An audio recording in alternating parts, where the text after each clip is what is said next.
Hello and welcome back. Now we're going to be dealing with something we call definite and indefinite words. Basically what it means, let's take this example in English.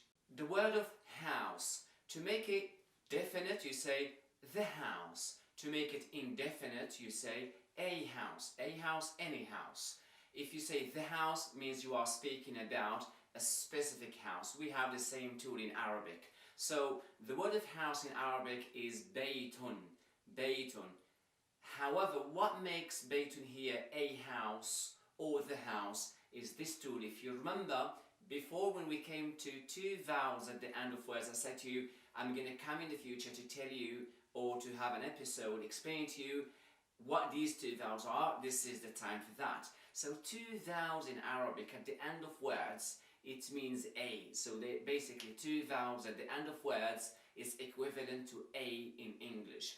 So baytun, what makes this word a house is actually having two vowels at the end.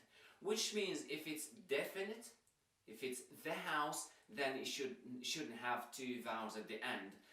What makes it the house is adding al in the beginning, at the beginning. So al-baytu, al is equivalent to the in English. So al-baytu, the house. So as you see, because I added L to it to make it the, I have only one vowel at the end.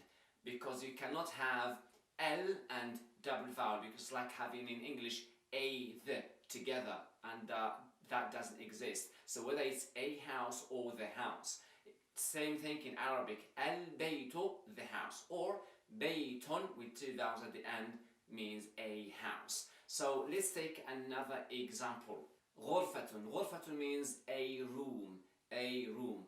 What makes it a here is having two vowels at the end. غرفة, two vowels, two dhamma here. So to make it the room, you add L at the beginning. L, غرفة, and obviously you have only one vowel because two vowels means a and L means the. So you can't have L and two vowels at the same time. So whether it's al-ghurfatu or ghurfatun. Another example, fatatun. Fatatun means a girl. What makes it a girl here is having two vowels at the end, having two dhammas at the end. It can be two fatha, it can be two kasra, basically double vowel. And we're going to come in a later chapter to explain the difference between having two dhammas or two kasras or two fathas.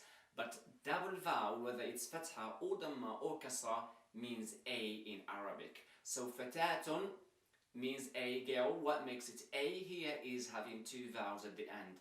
To make it the girl, you add L at the beginning, so al-fatatu. Another example, thallajatun.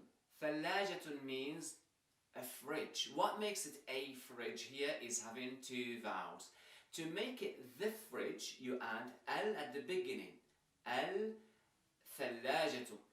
Now, the word of thallajatun has something different than the previous examples. If you pay attention to al-thallajatu, there's some kind of conflict between l of L and the tha letter. Al-thallajatu, you find it a bit, there's some kind of confliction, heaviness on your tongue. It's not smooth as you say the first examples. Al-baytu, al-ghurfatu, al-fatatu is smooth. But when you come to the example of thallajatun, the fridge, and you want to say al, the fridge, you say al-thalla, you can see some heaviness in your tongue. That is because the articulation point of lam, of L, and the articulation of the letter tha, very close to each other, they conflict. We have a solution for that, which I will explain to you in the next lesson now. That will lead us to another topic which we call san and moon letters. So what are these san and moon letters is something I'll explain to you in the next lesson. So I see you then, and thanks for watching. And before you go, please remember to download the PDF file to practice these rules of definite and indefinite words. So I see you in the next lesson, and thanks for watching.